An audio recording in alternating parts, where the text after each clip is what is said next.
अस्सलाम वालेकुम जी। वालेकुम अस्सलाम। मुझे बताइएगा, जिस तरह इम्पोर्टेड हुकूमत हवास बाख्ता हो चुकी है और महंगाई जिस तरह की गई है, आज से पहले इतनी महंगाई नहीं की गई और कल बजट भी पेश कर दिया गया, आपने भी पढ़ा होगा, क्या कहेंगे आप? देखें जी, जहाँ तक बजट का ताल्लुक़ है वहाँ पे इस बजट में भी जो सरमायादार हैं उनको नवाजा गया है और आम आदमी का ख्याल इसमें बिल्कुल नहीं रखा गया। आम आदमी जो है वो 2 वक्त की रोटी के लिए आज दर बदर फिर रहा है। अब देखें कि थोड़े दिन पहले जब इन्होंने पेट्रोल की कीमत बढ़ाई, 10 दिनों में 60 रुपये पेट्रोल की कीमत बढ़ा के इस आवाम के ऊपर उसको मुसल्लत कर दिया इन्होंने, और उससे असर ये हुआ कि जितनी भी ज़रूरियात ज़िंदगी की अशिया थी उनकी कीमतें बढ़ गईं। और जो बंदा तनख्वाहदार तबका है या जो मजदूरी दिहाड़ी करने वाले हैं, क्योंकि पाकिस्तान में सिर्फ सरमायादार तो नहीं रहता, यहाँ पे गरीब भी रहता है, यहाँ पे मजदूर भी रहता है, यहाँ पे दिहाड़ीदार भी रहता है, यहाँ पे फेरी वाला भी रहता है, यहाँ पे छकड़ा चलाने वाला भी रहता है। तो हमने उन सब को देख के कोई पॉलिसी बनानी होती है, उन लोगों का ख्याल रखते हुए हमने देखना होता है कि हम किस तरफ चीज़ को लेके जा रहे हैं। पेट्रोल की कीमत बढ़ी, दालें बढ़ गई, चीनी बढ़ गई, हर चीज़ बढ़ गई, क्योंकि हमारी जो अवाम है या हमारा जो कौमी मसला है वो हमारी अखलाकियात क्योंकि गिरी हुई हैं।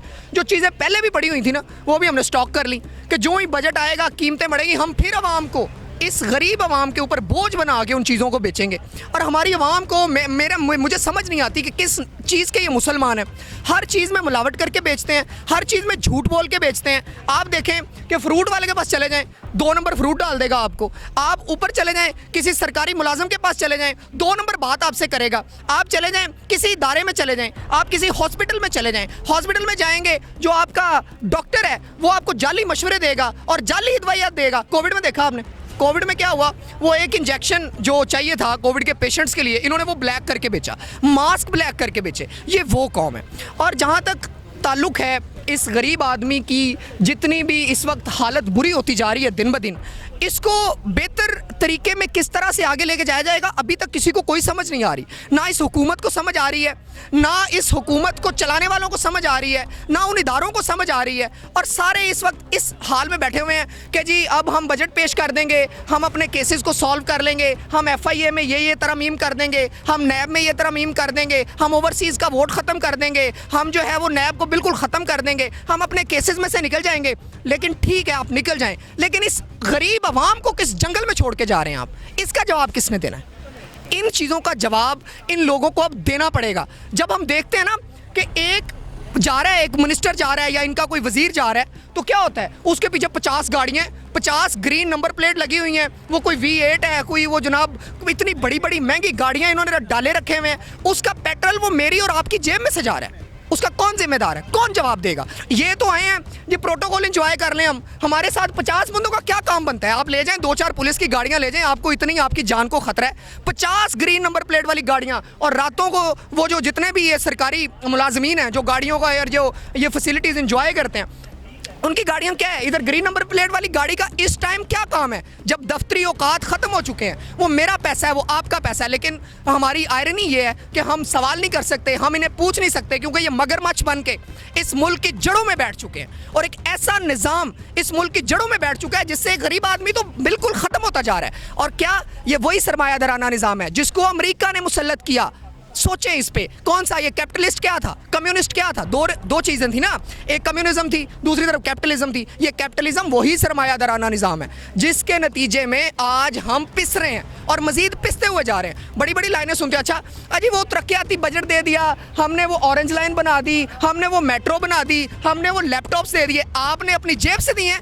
ये वही पैसे हैं, या तो आप कर्ज ले रहे हैं या हमारी जेबों से टैक्स ले रहे हैं, और आप कह रहे हैं जी हमने, बल्ले बल्ले वाह क्या बात है। वही लैपटॉप जो 20,000 का मिल रहा है आपको 37,000 बिल में डाला हुआ है आपने वो रोड जो 2011 में उस कीमत में बनाए थे, आज जब पता चला है जी कि उसको बेहतर तरीके से किया जा सकता था, वो 9200 रुपये 2011 में आज के रेट से बेहतर महंगा लगाया हुआ था। पैसा कौन सा? पैसा कर्ज का, जिस कर्जे पे सूद वो किसने देना है? मैंने देना है, मेरी नस्लों ने देना है, और वो जो दिन ब दिन बढ़ता हुआ जा रहा है। मैं वो शेर बड़ी दफ़ा सुना चुका हूँ कि ये वो सरमायादाराना निज़ाम है, ये वो पहले हम ब्रिटिश की कॉलोनी बन के रह रहे थे, आज हम अमेरिका की कॉलोनी बन के रह रहे हैं कि फिरंगी की दौलत ने सब कुछ खरीदा, हुक्मरान खरीदे, बागबान खरीदे, तुम्हें भी खरीदा, मुझे भी खरीदा।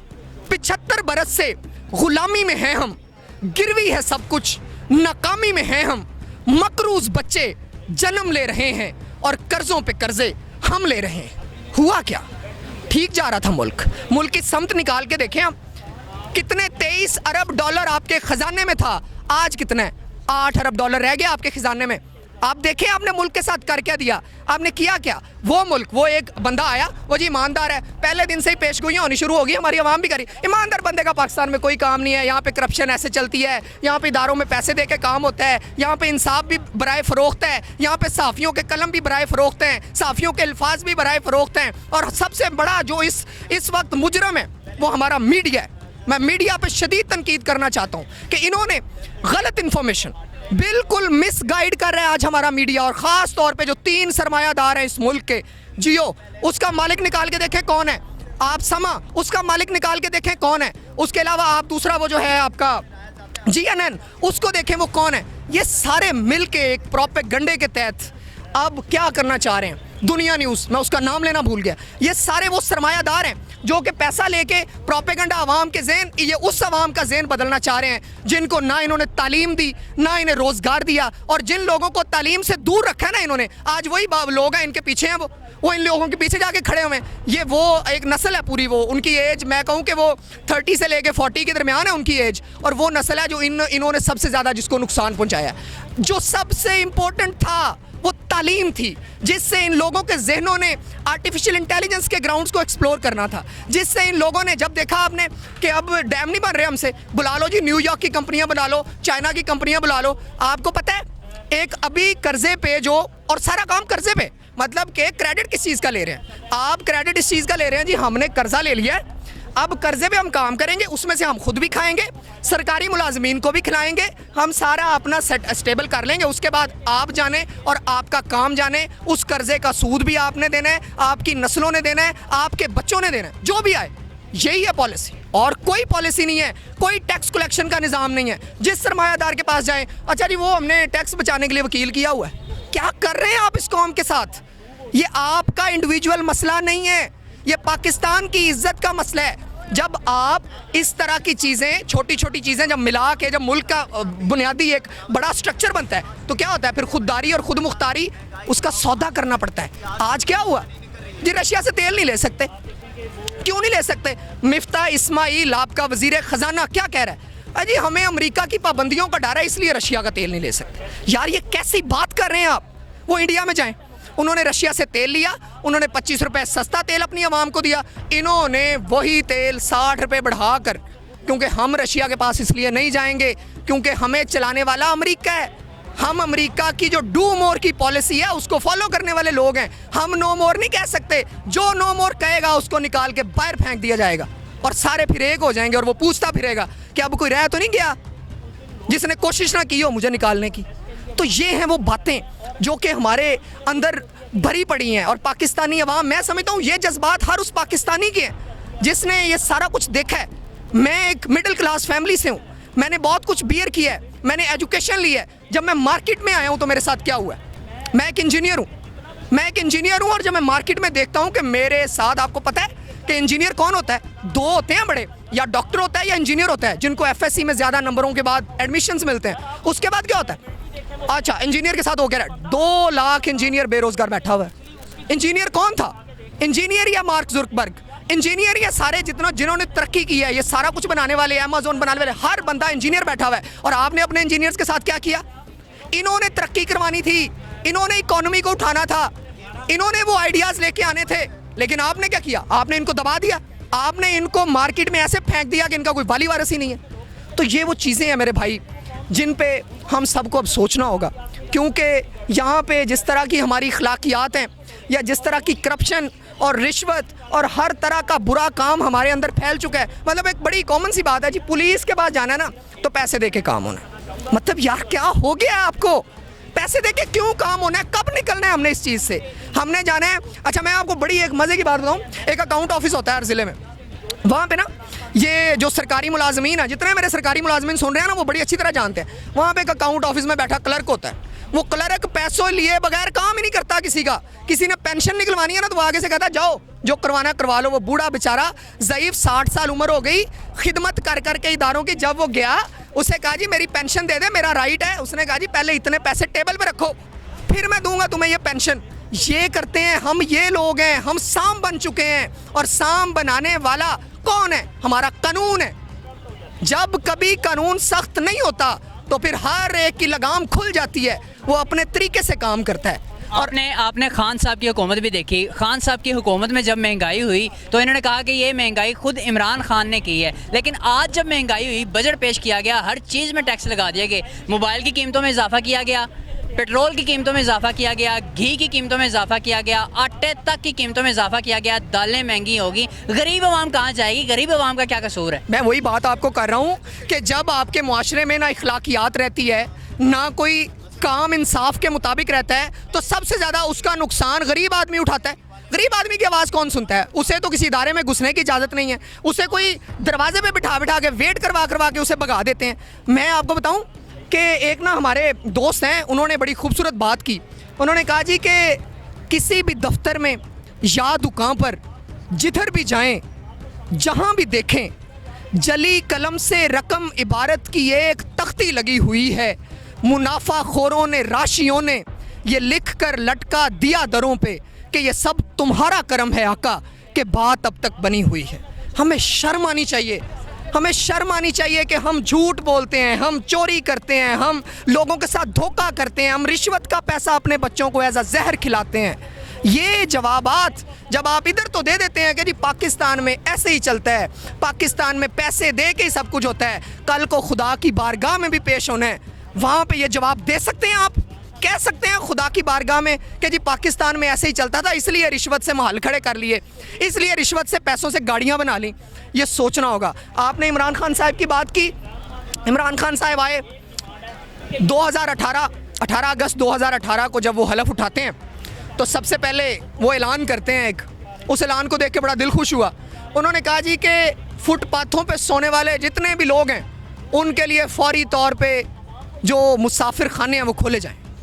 फिर उन्होंने देखा जी मुसाफिर खाने खुल गए, लोगों को वहाँ पे रहने और खाने पीने का बंदोबस्त हो गया। फिर उसने कहा जी यहाँ पे बड़े लोग होते हैं, कोई रेडी पे बेचारा अमरूद बेच रहा है, कोई मरूंडा बेच रहा है, कोई गंडेरियाँ, इस तरह की छोटी छोटी चीज़ें बेच रहा है जिसकी 500-700 आमदन है। उसके लिए उसने कहा जी लंगर खाने खोले जाएं ताकि इनको 2 वक्त का खाना मुफ्त मिल सके। हम आगे बढ़ते हैं, आगे कोविड आ जाता है। कोविड ने पूरी दुनिया को हिला के रख दिया। जब से हम ग्लोबल विलेज बने हैं, ग्लोबलाइजेशन आई है, तो पूरी दुनिया असरअंदाज होती है जब भी कोई एक क्राइसिस दुनिया में आता है। हमारे अस्पताल लोगों से भर गए। उसने क्या किया? उसने एहसास प्रोग्राम शुरू किया। हर घर में 12,000 पे पहुंचते रहे। 12,000 से एक छोटा घर पूरे तरीके से चलता है। उसने कहा कि मेरे लोग भूख से मर जाएंगे, इनको 12,000 पे दो। फिर उसके बाद हम आगे बढ़ते हैं। उसने देखा कि इस आवाम की तो इखलाकियात ही बड़ी गिरी हुई हैं, इस आवाम को तो एजुकेशन ही उस लेवल की नहीं दी गई। उसने सिंगल नेशनल करिकुलम, आपके यहाँ अमीर और गरीब का फ़र्क मिटाने के लिए, इन लोगों को एक पेज पे लाने के लिए उसने सिंगल नेशनल करिकुलम की बुनियाद रखी। सिंगल नेशनल करिकुलम से वो आगे बढ़ता है। वो कहता है जी कि इखलाकियात को कैसे बेहतर किया जाए। वो मौलाना तारक जमील को बुलाता है, वो पूरी दुनिया के उलमा से मुशावरत करता है। उन्होंने कहा जी कि एक ही तरीका है कि आप रहमतुल्लिल आलमीन अथॉरिटी खोलें, वहाँ पे लोगों को रिसर्च करवाएं, वहाँ पे लोगों को दीन की तालीम दें, और फिर ही मुसलमान की बुनियाद ही दीन और इस्लाम से जुड़ी हुई है। वो इससे फिरेगा तो भटक जाएगा, वो कुछ नहीं कर सकता। उसने फिर क्या किया? एक बड़ा अजीम उसका मंसूबा मैं आपको आज बता रहा हूँ, मीडिया आपको नहीं बताएगा। आपके यूनिवर्सिटीज़ में अब कुरान पाक का तर्जमा हर डिग्री के साथ लाजमी करार दे दिया गया। और किसने किया है? वो इमरान खान ने किया है। वो तो चला जाएगा, लेकिन ये आपकी नस्लें उस कुरान पाक को भी पढ़ेंगी, उसके तर्जमे को भी पढ़ेंगी, और कहाँ बैठ के पढ़ेंगी? यूनिवर्सिटी में बैठ के पढ़ेंगी। सब कुछ ठीक जा रहा था, इमरान खान साहब बहुत अच्छा हुकूमत को लेके चल रहे थे, लेकिन फिर इमरान खान साहब को क्यों उतारा गया? वजह क्या थी? आप सबको वजह पता है कि जब भी किसी ने अमेरिका से पंगा लिया या अमेरिका को आंख दिखाई, तो अमेरिका उस चीज़ को बर्दाश्त नहीं करता। क्या हुआ? कौन सा लेटर था? वो लेटर में हर चीज़ मेंशन है। आपकी सिक्योरिटी काउंसिल कह चुकी है कि मुदाखलत हुई है आपके मुल्क में। कौन है मुदाखलत करने वाला? वही है जो कर्जों के जरिए आपको कंट्रोल करता है, वही है जिसने आपके पाँव में कर्जों की बेड़ियां डाली हुई हैं, और वो है वो सरमायादार अमेरिका। वो सरमायादाराना निज़ाम का सरबरा अमेरिका है, वो जिसने सारी साजिश के जरिए यहाँ के लोग थे जिनको अपने केसेस की पड़ी हुई थी, जिन्होंने जेलों में जाना था, उनको हमारे ऊपर मुसल्लत कर दिया है। उनको हमारे ऊपर मुसल्लत कर दिया। आयरनी चेक करें आप। और फिर हमें कहते हैं जी आप तो अल्लामा इकबाल के शाहीन बने फिरते हैं, आप खुददारी की बातें कर रहे हैं। हमें खुददारी की बातें हमारे लिटरेचर ने बताई हैं, हमने अल्लामा इकबाल को पढ़ा है। वो क्या कहते हैं? वो कहते हैं कि ए नौजवान, हमें कहते हैं ना वो, हम क्या कहते हैं? हमें तो सिर्फ पैसा चाहिए, 2 वक्त की रोटी चाहिए, बाय हुक और बाय क्रुक वही चाहिए। हमें नहीं पता कि वो जाली है, वो गलत काम से आ रहा है, हमें नहीं पता, हमें रोटी चाहिए, हमें पैसा हमारी जेब में चाहिए। अल्लामा इकबाल फरमाते हैं कि क्या सूफी और मुल्ला को खबर मेरे जुनू की, उनका सरे दामन भी अभी चाक नहीं है, कब तक रहे महकूमी अंजुम में मेरी खाक, या मैं नहीं या गर्दिश अफलाक नहीं। ये उस वक्त की बात है जब वो सोए हुए मुसलमानों को जगाने के लिए ऐसी बातें होती थी। और ये मत भूलें कि आप आज भी सोए हुए हैं। तब आप बरतानिया की कॉलोनी थे, आज आप अमेरिका की कॉलोनी, आप नहीं निकले। और वही अमेरिका जो वजह बना है आपके मुल्क को सबोटाज करने का, आपके मुल्क की बढ़ती हुई तरक्की को रोका उसी अमेरिका ने है कि ये तो खुद मुख्तारी की बातें करने लग गए हैं, ये तो मेरे गुलाम है। हमें अमेरिका के पिट्ठू किसने बताया है?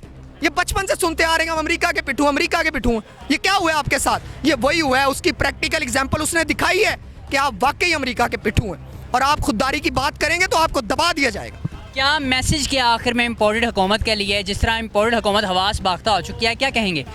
इम्पोर्टेड हुकूमत के लिए मेरा जो पैगाम है वो यही है कि कभी भी हक और बातिल की जंग में ना बातिल नहीं जीता, ये बात आपने याद रखनी है। और जो हुकूमत में जिस नीयत से आया वो सबको यहाँ हो गया है कि पहले ओवरसीज़ का वोट ख़त्म होता है, इलेक्ट्रॉनिक वोटिंग मशीन ख़त्म होती है, फिर FIA में तरमीम होती हैं, फिर नैब में तरमीम होती हैं, फिर इलेक्शन कमीशन को सबोटाज किया जाता है, उसको वेंडलाइज किया जाता है। ये सब अपने रास्ते सीधे करने की कोशिशें हैं। हर पाकिस्तानी और हर पढ़ा लिखा बंदा जानता है इस बात को कि क्या गेम चलाई जा रही है और किस तरह से अगली हुकूमत बनाने के लिए कोशिशें की जा रही हैं। और इंशाअल्लाह कभी भी बातिल को कामयाबी नहीं मिलती, ये नाकाम होंगे और बुरी तरह नाकाम होंगे।